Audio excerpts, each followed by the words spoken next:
Have you been struggling to play as Russia since the update? Well, you're not alone, because actually there's been a lot of people in the same boat as you. The win rate went from like 56% to Russia to a complete 180, and now it's 40% Russia. Obviously it's creeping back towards the middle, you know, as people find their feet with the update and massive rejigs, etc. But ultimately, what I want to talk to you about today is a deck that I think is going to be the way forward, given this update. Now, this update has hit Russia hard. It's also hit America really well, so the combination of the two has completely thrown a 180, and you can't say Russia bias anymore because it is absolutely not in the game anymore. Now, here's a disclaimer. I have not yet won a clean game as Russia. I've won plenty as America, not as Russia. However, pay attention to this. Whenever I've played with this deck, the new meta, which, well, it's not exactly a meta, but it's definitely the way forward, I have always been top. And again, you can watch my previous videos and check that for yourselves. The thing is, Russian armor is now obsolete. Javelins work brilliantly. Javelins will two-shot anything. And Russian infantry is the only sort of thing that's going to keep you in the game. Because again, AA is mostly semi-active, not terminal guidance, which is awful for Russia. Now, with that in mind, this is the deck that I've got. And I'm going to talk you through it one by one. Overall, as you can probably see from initial first glance, there's lots and lots of super cheap, super good trading units. And that's what we're going to talk about today. I mean, especially when it comes to armor. Look at these T-72s, 155 points. Remember, a Javelin doesn't care if you're an Armata or a T-90. I mean, yeah, okay, they have APS, of course.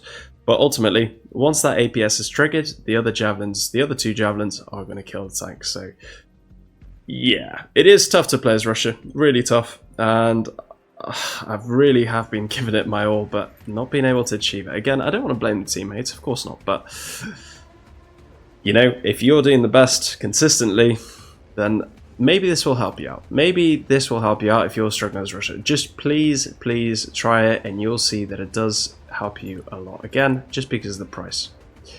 So snipers, we're going to start off with the Recon tab as always. Snipers, you've got these cheap ones for 75 points, and all therefore is obviously Recon, so 3 stealth and laser designation. So you just want to see what's ahead and use them as laser designators only. You're basically going to keep these guys on hold fire.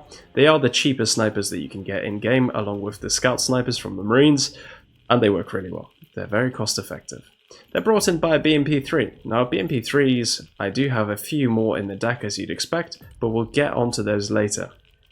VDV Spetsnaz. Now, not many people actually use these guys as a fighting squad. I haven't seen much of it, but you know what? For 60 points, they do a shit ton of damage. That machine gun, it's a machine gun, by the way, 4.5 damage, 4 penetration. But don't worry about the low penetration values. You're going to be very CQB with these guys, very close quarters. They go toe-to-toe with most big specialized anti-infantry units. They'll at least do a lot of damage to them. And you know what? They've got 10 armor, obviously a tiny squad, but I've seen these guys take out an airborne squad on their own, which is crazy, right? They are very, very potent squad. These two Burrs, obviously thermobaric, they do a lot of damage, they're very good. Now, they're brought in by the Typhoon VDV, but this is ultimately my super cheap vehicle that is going to be used for picking up pilots and, you know, whenever I need a super cheap vehicle. I hardly ever use these guys with just the HMG, the 50 cal on top of it. That's where this comes in. With the 30mm, this works so well, so beautifully well. The 30mm does a lot of damage to lightly armored vehicles and helicopters if they can get close enough, and it's beautiful. People don't really expect these to have the 30mm on them, but again, they just work so well. It's rude not to stick that on because it absolutely devastates a lot of units. VDV Razvedka, I mean, this squad, I don't actually use it that much. The squad in itself is not that useful to me. It is basically a force multiplier. It works really well when paired up, well, both of these are force multipliers, meaning that if you have them with other main units, that makes it so much better. So it's not just, you know, it exacerbates the effectiveness of these guys. So these guys, I tend to have them with the VDV the Shah. Well, actually, you can have either of them with there because the Burrs will at least trigger APS and then the RPGs can actually do their work. If you have it in a sort of platoon mentality of 3 squads, like 1, 2, 3, for example, and you keep those rotating, they work super duper well. Really, really well. This has higher penetration and slightly higher damage, but obviously here you get 2 bazookas, and 2 bazookas definitely go a long way. The rifles on these guys are more powerful though. Now this is my vehicle, which I haven't actually used yet, but this is just for scouting. As you can see, 2400 optical range and a very long range laser, as all vehicles do in the game. So yeah, haven't used it. Feeble machine gun. You're obviously not going to be expected to survive with this thing once it does get discovered, but you do have really good long range, which is great.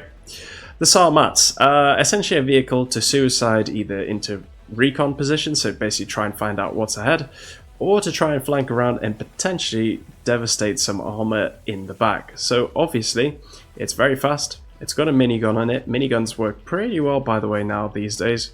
And yeah, it'd be nice to probably have 2 of these because they'd be better in a pair. But ultimately, it's just a cheap suicide throwaway unit that, yeah, you can just throw at the enemy to try and reveal some stuff. Now the 4 posts, I've got 2 of them because I used to always run the Orion. With this upgraded sensor, putting it at 90 points. Somebody pointed out in the comments very helpfully that actually 2 of these guys at low altitude will scan a better area and will be better at detecting things like snipers. So that's ultimately their primary purpose. So I only use drones as Russia. Basically the only drone you should ever use in game is the Sentinel, and maybe at a push the Global Hawk. But if you're going to use drones as Russia or any of the other drones, you basically want them for clearing out backlines or as a last desperate attempt to kill off some armor. That's making a breakthrough. So yeah, not really useful to you otherwise. So there we go. That's why I've decided to switch to 2 of these, because you can search 2 separate areas looking for snipers at low altitude. So this lower visibility doesn't really matter. So low altitude range is 2500, whereas for this, it's, well, 3200. But I don't think it's actually as good at detecting snipers as these guys are. So yeah. Otherwise, they're the same speed and have the same amount of fuel. So yeah, whatever. I stick to 2 of these. I choose 2 of these anytime. Now, let's talk about the infantry, because here we do have some really good options. Obviously, I've maxed out the deck. Maxed out all the slots, because having bits of different infantry is actually pretty useful here. One thing to note, ATGMs for Russia are pretty useless. Americans know that 1 smoke will stop it, 1 APS will stop it as well, and essentially, yeah, you end up missing a lot with these guys. They are not terminal guidance, they are not fire and forget. Once there's a tiny bit of smoke, these will just decide to randomly miss by a mile. Even though, obviously, in reality, the operator would still be pointing it in the rough direction of where the vehicle was. But unfortunately, that's not the mechanic. The mechanic is miss. 100% of the time, absolutely miss. By a mile, which is really frustrating. So 90 points, whilst you do get 2 ATGMs, doesn't really do much. If they do manage to hit on the rare occasion, they do a decent amount of damage. But yeah, it's rare. I keep them in the deck just because they kind of harass vehicles. Again, ultimately, it's super annoying that an ACV can withstand 2 of these shots, which is crazy. Not withstand, but it takes 2 to kill it. So again, ultimately, even if 1 hits, it just smokes out and it still delivers the troops to the target, which is ridiculous, but that's how the game is built. We can't argue against it. Anyway, they still do the job of annoying vehicles and sort of... It's more of a deterrent these days than an actual solid use. What is very good is these short-range RPGs that we've already discussed. If you flank a tank with 2 of these squads, so again 100 points to flank a tank, and fire 4 RPGs into its sides, that tank is not going to survive for very long. These work brilliantly for sort of platoon and ambush tactics like that. I find them to be way more effective than this, and yeah, ultimately quantity of cheap troops is the way forward in Broken Arrow, especially for Russia. We've also got 8 armor, so all the VDV troops have 8 armor, I think, and they're very, very decent, very satisfactory. They do the job very well, and they're brought in by one of these guys. So one of these guys is, obviously, it can fit 15 men, aka 3 squads, in the back, and I've just stuck the cheaper guns on it just to give it a little bit of firepower. You don't need to upgrade it to this. If you're trying to save 5 points, clearly this puts me over budget. And this upgrade is decent, but I don't actually recommend it. It's too expensive for what it is, so I'd stick to these dual cannons. Now, don't get me wrong, this does work quite well, but then you have to put the armor on and stuff like that. So I do rather just use these guys as a cheap in and out kind of transport. Plus, overkill mechanics sometimes prevents these from even firing these igloos, which is stupid, but that's how the cookie crumbles. Right, let's talk about someone else. The VDV, sorry, the Sturmoviki. Right, the engineers. Obviously, they've been nerfed. They used to have 8 men, now they have 7. Not great at all. But it does mean that they can fit into the back of BMPs, even though ultimately, I most of the time bring them out in Kamazes anyway. So, yeah, great team. They've destroyed, for me, in the previous game, Marines and S'mores at the same time. They managed to tank both of those units, 10 armor and a very, very lethal thermobaric RPG launcher. By the way, the RPG itself, so the equipment is the same. The only thing that changes is the warhead. So, I mean, it'd be cool if you could have units with interchangeable warheads, basically like the S'mores, like the Marines. But yeah, these guys aren't built that way. It'd be cool to have one RPG as thermobaric, one as obviously anti-vehicle or something like that. But I get it. They're an anti-infantry squad, and they do that job really well. Now, these are terrible at clearing buildings. If you want to clear buildings, obviously you want this setup, because you get the automatic shotguns, which do a shit ton of damage. There we go. However, you lose your RPGs. These RPGs are still pretty good. Even though they're obviously thermobaric, they can do a lot of damage to vehicles. Obviously, it also helps trigger APS, so again, when you couple all these guys together, this is where numbers will really win. You can do a lot of damage with all those RPGs put together. This will trigger APS, and if you get a vehicle on the side or back, you can do a lot of damage. Very good team. Don't put them in CQB, just keep them away from the buildings, or like, you know, a little bit further back. They do better in forests, I find. But again, if you pair these up, potentially with even these Spetsnaz guys who can do really good stuff at CQB, then yeah, you're going to wipe out basically any squad that you face. Also, when you look at the prices, so obviously 60 points. By the way, a Delta Force costs 110, doesn't it? And Marine Raiders cost 120 or 110, depending on 100, depending on the loadout. But 2 Spetsnaz squads, which obviously will cost you 120, will destroy those, guaranteed. So yeah, something to bear in mind, that these guys are very, very lethal, especially for their price of 60 points. But anyway, when you couple them up with other guys, it just becomes a very versatile group of troops. Mate Strelki Igla. Not actually my favorite unit at all. Now, they do have a machine gun, but they are super weak, so you can't really use them as an infantry squad. Igla, this is a pretty weak Igla. When you need anti-air, this is where you'd probably better off bringing out this Strela. It's fire and forget, and you get more of them. So, yeah, and you get a machine gun, which is actually quite useful. I've got to say, I've surprisingly used this machine gun a bit more than I thought I'd have to. Ultimately, in this tab, by the way, you've got things like the Panzer and the Strela, like we've mentioned, which has a lot of capability to do with helicopters already. So these are literally a little bit of it's basically a machine gun to back up the frontline troops. For that purpose, you could also go for the VDV Igla, because it's the same sort of thing, apart from the machine gun does slightly more damage and the rifles have slightly more range, and they have more HP. The only problem is, oh, and this has 200 more range. The only problem is 3 less rockets. So when it comes to a decision like that, either 3 less rockets or but higher range, I'll go for the more rockets. But ultimately, they're not that good. I gotta use these to bring out this vehicle. Now, this is a beautiful vehicle. This vehicle is fan-bloody-tastic. You still get your Igla N, just like basically same capability as the Strela. But the best bit is this anti-aircraft gun. This anti-aircraft gun is honestly superb. Not only against, obviously, lightly armored vehicles, anti-helicopter, it rips apart helicopters so perfectly. It's the same gun like on the Mi-35, I think, or the Mi, one of the Mi, maybe the 24. Yeah, there we go. Same cannon, I believe. And yeah, this cannon, if you get it on a target, it will absolutely devastate it. So yeah, the gun itself is actually beautiful. It's better than the Panzer's gun. I really do enjoy using it.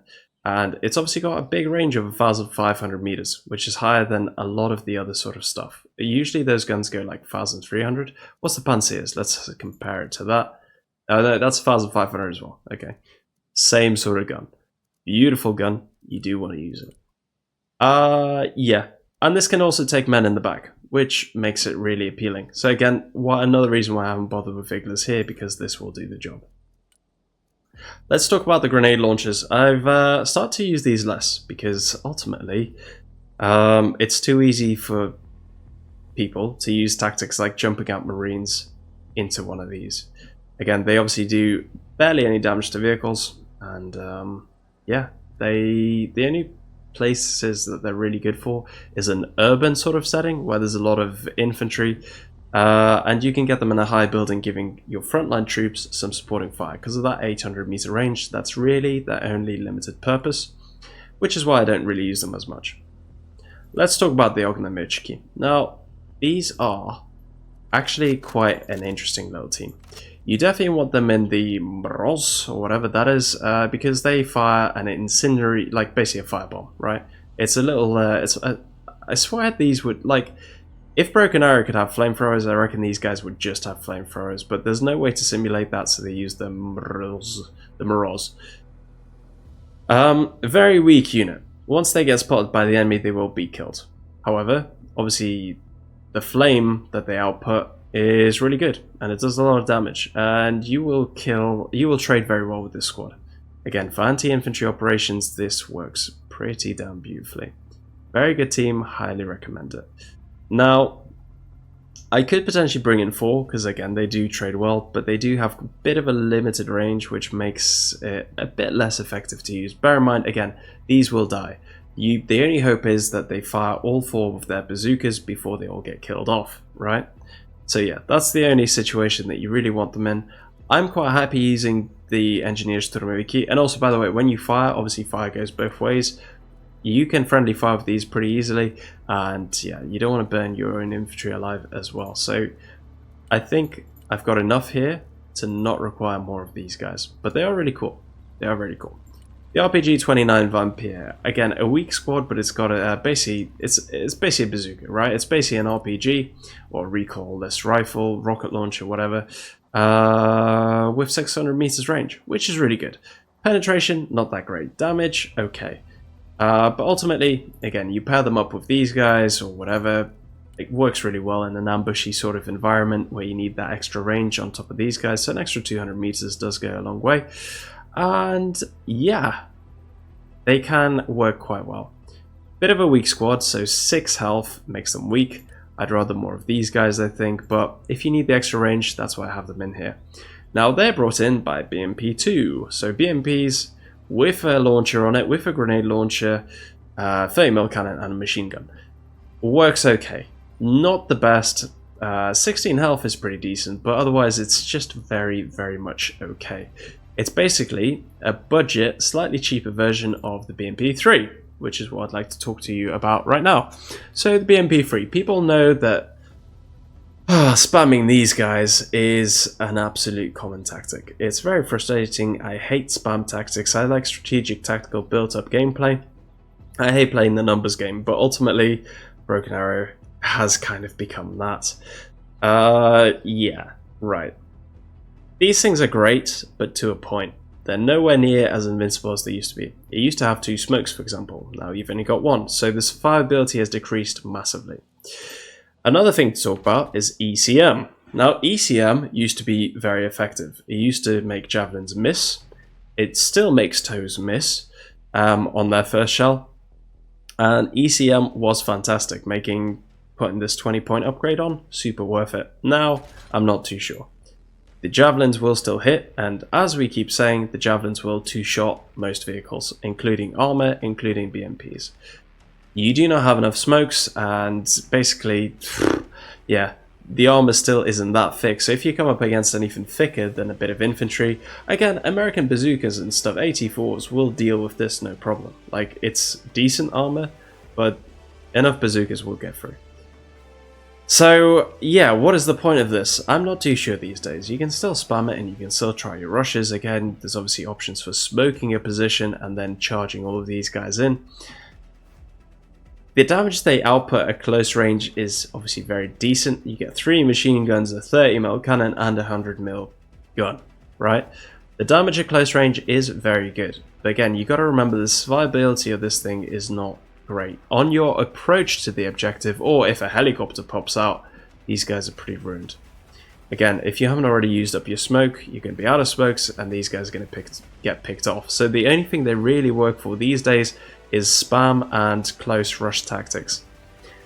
It's not my favorite thing to do, but I do know that it is effective. A lot of top players obviously do it. I also, to be honest, I really like the look of those little rubber pads or whatever they are. I think they're rubber pads, basically trying to deflect some RPGs or whatever. Yeah, not really sure, but not really sure how effective they are, but it looks really cool. Now, yeah, I personally, I haven't had too much luck with these, again, just because they keep on getting picked off by javelins before they even get to the objective. Plus, their visibility or their optics are so awful that they don't even have a chance to return fire at the thing that's shooting them. Again, javelins will be, you know, safely in a tree line or in a building, and these things probably won't even shoot back before being destroyed. So they are cost effective for 85 points especially, but don't expect to be able to use them like you used to be able to before this latest update. Armor. Right, the idea of this armor, and it's very important to do this, otherwise, you know, you're gonna waste, you're gonna, yeah, just do as I say. You have a T-72 in front and a sprut behind it. For 235 points, you get 2 cannons. Now, obviously, this cannon's weaker. This cannon is very mediocre, actually, probably on the weaker side. But 2 cannons is better than 1. I would much rather 2 of these vehicles than 1 Abrams. Or, well, 1 cheap Abrams for sure. So, it is essential that you don't have this vehicle up front because obviously it's got paper thin armor. It is just your fire support tank. This is the thing that's going to go in front. Again, remember that if you start to get ATGMs or javelins fired at you, your only option is to smoke and retreat. This is why you have 2 smokes. Again, with these guys together, you have 4 smokes. So not only do you have 2 cannons and obviously, well, 2 machine guns as well, you have double the smokes. So that's why it's essential to use them together. This works really well. I've had a lot of success with it. Obviously, it's a lot of micro, and you can't always keep these guys together with their respective T-72s. They will sometimes get separated, but ultimately it's worth it. It's very, very worth it. Also, remember, if you manage to flank a tank and shoot it in the side, doesn't matter how good the penetration values are, you will still do a lot of damage to that tank, especially with the Russian heat shells, which work really well. So there we go. Now cornets, again, ATGMs. ATGMs are not as effective anymore, but what they are still super effective at is against infantry. So here we go, we've got these like high explosive cornets, which is the same that the SSO use, but obviously SSO is a 95 point squad. This fires 2 of them for 60 points. So this is actually not like obviously it's an anti-tank vehicle, but the main purpose of this is to help you deal with infantry.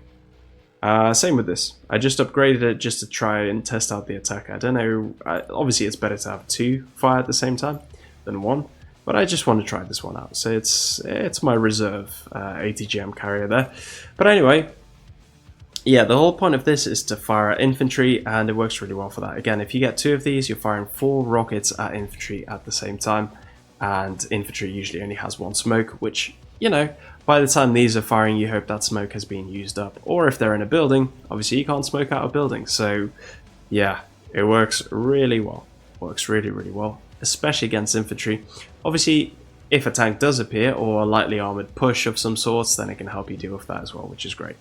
Helps your tanks survive a bit longer.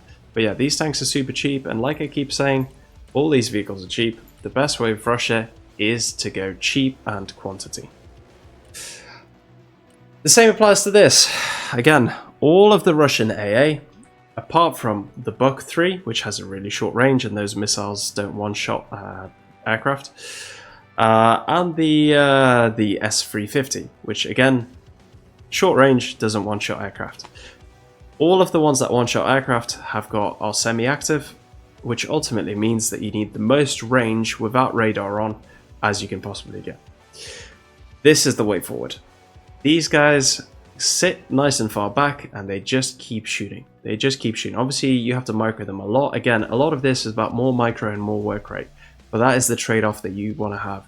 You can no longer spam you know, T-15s with their 57mm cannons, supported by Terminators, and wipe out city blocks. You can no longer do it. Javelins will absolutely destroy you. You have to rely on much cheaper quantity units just to keep fielding troops and troops and troops into the meat grinder. It's the only realistic way to play as Russia these days. 2 of these guys are essential, but they're very cheap, so for 300 points you get 2 of these launchers. 4,500 meters range is really, really good. I promise you that. I've done a lot of work with these. They look great. Pantsers. But I don't think Pantsers need much of an introduction. They rip apart helicopters and those cannons are great. They also are fairly, not amazingly, but fairly survivable against seed, especially if you have 3 or 4 of these out. What is the best tactic is to wait till you see a helicopter and switch the radar on. That is how to get the most out of your Panzer. As soon as you shot the helicopter down, switch your radar off. With radar on, you get a range of 3 kilometers, which is really good. Very, very good for Russia. It's, these things just work. They work brilliantly. Now, the budget option of this is basically the Strela.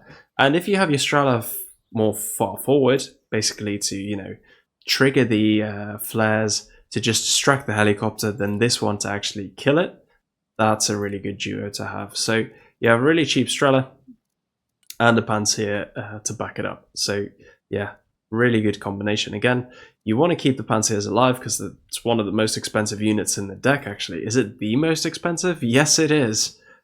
Christ, apart from planes, of course, but apart from planes, this is the most expensive. Jesus Christ, that's crazy. But it does really work well, and it pays for itself. Tulpans. Let's talk about the Tulpans. These are brilliant. This is one of the best RT in game, and the reason it's one of the best is because obviously it's got a very powerful round, very powerful shell that it fires. It can even be laser guided, which is crazy. This means that if you get 2 of these laser guided onto a tank, that tank is dead. Obviously the range is a bit limited, but when you fire this thing, you fire 1 shell and move. So the range isn't really that much of a deterrent because you can get closer. Obviously you're still behind cover. This fires like a mortar, so you can be very close to urban environments. You can also obviously be in the trees. You fire 1 shell and then you get the fuck out of there. It is a huge shell, and if we look here, the best part about it is its aiming time. Its aiming time is like a mortar. It is rapid. It is very... Please don't nerf it, Broken Arrow. Please don't nerf it. And essentially, it's the only thing that's still worth using for RT as Russia, I find. The longer range RT, like the Coalition, etc., is still pretty good, but it's too easy for F-35s to bomb it. When this thing moves after firing 1 shot, 1 huge shot by the way, it makes it very, very survivable. I've rarely lost more than, you know, 1 of these, and usually it's because they already had a plane up. So yeah, you still want to spread them out, of course. That is always good tactics to do with any RT that you use. But ultimately, yeah, this guy is essentially for, wiping out infantry. Now, if you fire 3 of those humongous shells, which do 18 damage if they hit directly, you will kill an infantry squad. You will kill a marine squad and actually probably a Delta Force too. The thing is as well, if people or troops are inside a building, then that building will potentially collapse with 3 shells as well. Now, it's not the most accurate, which is why laser guidance is really quite important. You do only get 4 laser guided shots, but yeah, you can do a lot of damage to lightly armored vehicles, and like I say, if you get a direct hit on something, it is dead, no matter what it is. So yeah, Tulpans are fantastic. You never want to upgrade it to Hyacinth. These are all Russian flowers. A tulpan is a tulip, because it just ruins it. It takes out the amazing qualities that it has of this gun. Yeah, the aim time is the best part by a mile. The machine gun, 600 meter range, actually works surprisingly quite good. Kamaz. Now, most of my troops are actually brought in by Kamazes. Now, the reason for that is because you can get 2 squads in the back of a Kamaz usually. And ultimately, yeah, the 2,000 supply, you can bring in some supply as well. So obviously, it's just a quick little, you know, it's not enough supply to repair stuff or to fix up infantry. It's more just to have little dumps for you to re-arm your RPGs or your ATGMs. That is all that little supply is for. But ultimately, they're very fast, they're very speedy, and yeah, they work really well. It is the fastest transport I have as well, because all of these guys are tracked, well, apart from these guys, of course, but all of these guys are tracked and therefore, yeah, a lot slower. So you need the Kamazes for the really urgent resupply. 2,000 supply is not a lot, but if you just need ammo, then yeah, it's a lot. And if you need to bring it up quickly, this is the perfect unit to do it in. For the larger supplies that you need, again, Quad HMG. I actually use it way more than I should. But if you need a lot of supply, then this is the vehicle for you. 12,000, you're never going to use 12,000, but you could use 5,000 or 6,000 to drop off basically for your AA. And for your arty. So yeah, that's why there's only one of them in game. Quite expensive, very slow, but yeah, does the job. We've talked about the Strela, the Drock. Now the Drock, this mortar is actually decent. You know, the damage isn't, it's low, but it's not as low as you might think. So yeah, it's very good for harassing and making stuff move, but ultimately the main purpose of it is its smoke. So 12 rounds of smoke, you can actually put it mostly smoke if you wish. Yeah, so the smoke is what makes it, and essentially if you screen off parts of the battle, so like the approaches, so especially if you know where the javelins are, then it really helps out the rest of your units. You always should bring a little smoke mortar to your deck.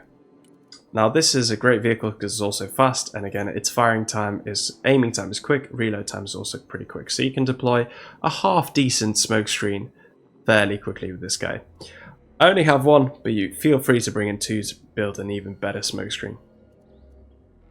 Helicopters.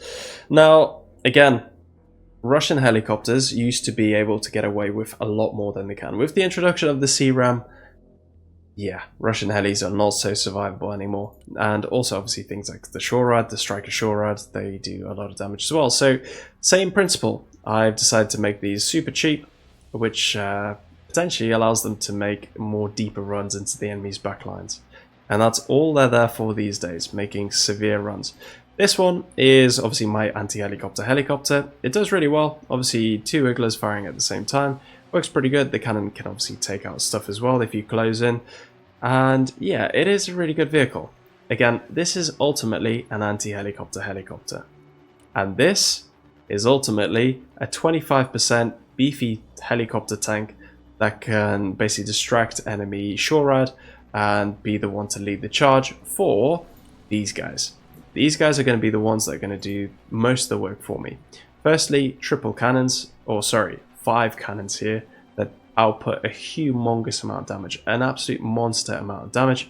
We've also got these S13s for slightly further targets, or you know, hitting things like supply, etc. at a further range. Do a decent amount of damage, especially when you bring out 4 of them, obviously. And the Kokons are very cheap ATGM. But, you know, again, it's to distract and potentially do damage to heavier armored vehicles. Absolutely feel free to replace it like that, but for 25 points, it's absolutely worth it. Remember that things like Arty or AA don't have smoke typically, so if one of these hits, the rest of it just finishes it off. But ultimately, I gotta say, just having the guns and the cannon itself, if you take everything else off and make it super cheap, 130 points, that's still a lot of bang for your buck. That's a lot of bang. But, you know, I'm going to upgrade it ever so slightly. So from 130 points to 165, you get a few extra toys on here. And like I said, you can rush all of these helicopters, so 6 helis. And because of the ECM of this leading helicopter, it makes these 4 pretty survivable, which is really good. These cannons as well, by the way, if you didn't know, they will rip apart enemy helicopters. I mean, 4 cannons firing at heli at, you know, almost point blank range, they will rip apart a helicopter. So yeah, works super good. It's a very good combination. It's unfortunate that you can know, like the days of using, you know, the Vickers, ATGM, etc. is behind you, because these get shot down just as easily. Obviously they're a bit more survivable than American helicopters, but ultimately nowadays all of these helis will get shot down. You are only going to use them for a suicide push. Now they're also pretty useful for bringing in troops if you need them quickly. So yeah, 8 seats. Obviously make sure to go low altitude, because again AA will shoot this down easier than this guy. But 8 seats is pretty cool. And you know, if you drop off a team of engineers Sturmoviki, for example, nice and close to the front line, they and then you support them with the heli, it works pretty well. But again, it will get shot down, and that's a lot of points to lose, so I don't tend to use it for that purpose. That's where the commanders come in for the speedy reinforcements. But this is a much, much speedier reinforcement, I should clarify. Now, the air tab is something I am actually super proud of. Let me talk you through it. The problem with the Russian units is the lack of a constant drone up in the air. Now, America doesn't struggle with this because they got the Global Hawk and the Sentinel, so America basically always has something in the air. If you don't have something in the air, your spotting range is decreased massively. So again, you need snipers perhaps to spot incoming planes, but if your AA, like this guy, can't see it, all this advantage of the extra range is absolutely thrown away.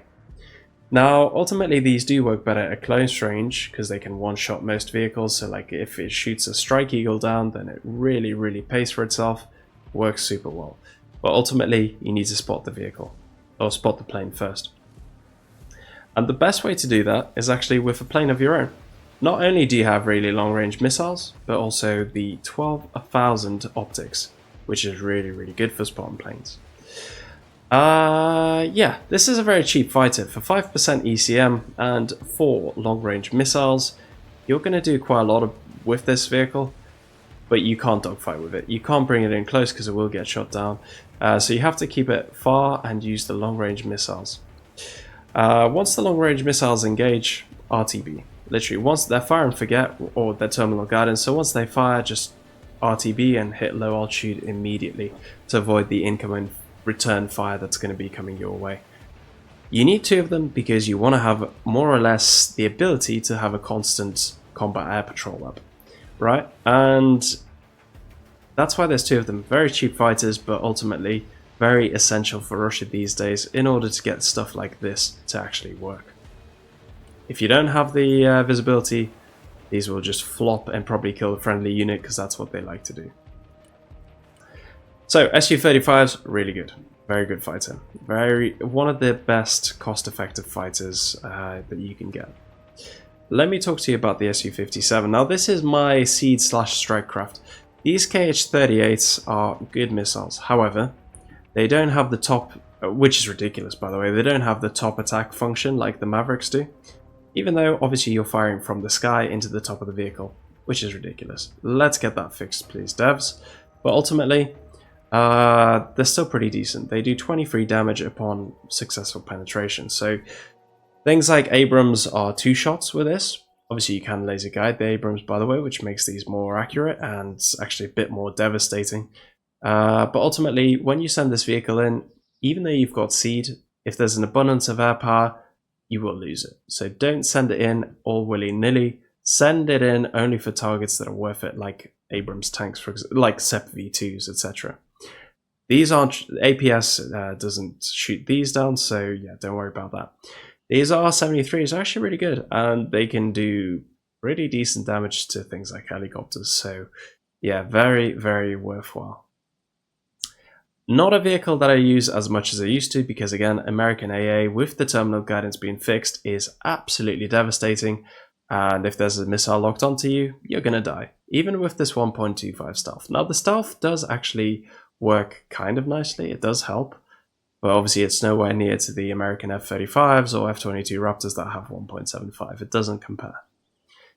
So the thing, what do you have to deal with all the AA and RT? Well, the Su-30 is absolutely your guy. Very cool looking plane, very cool paint scheme. These KH-29s are uninterceptable missiles. You have 4 of them.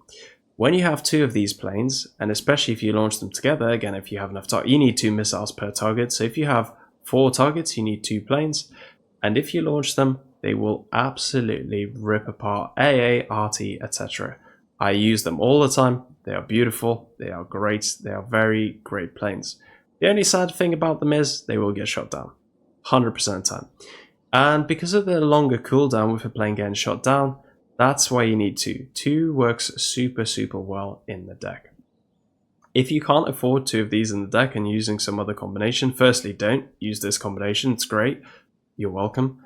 But yeah, sacrifice something else. I'd throw away the Su-57 to be honest, to have another one of these.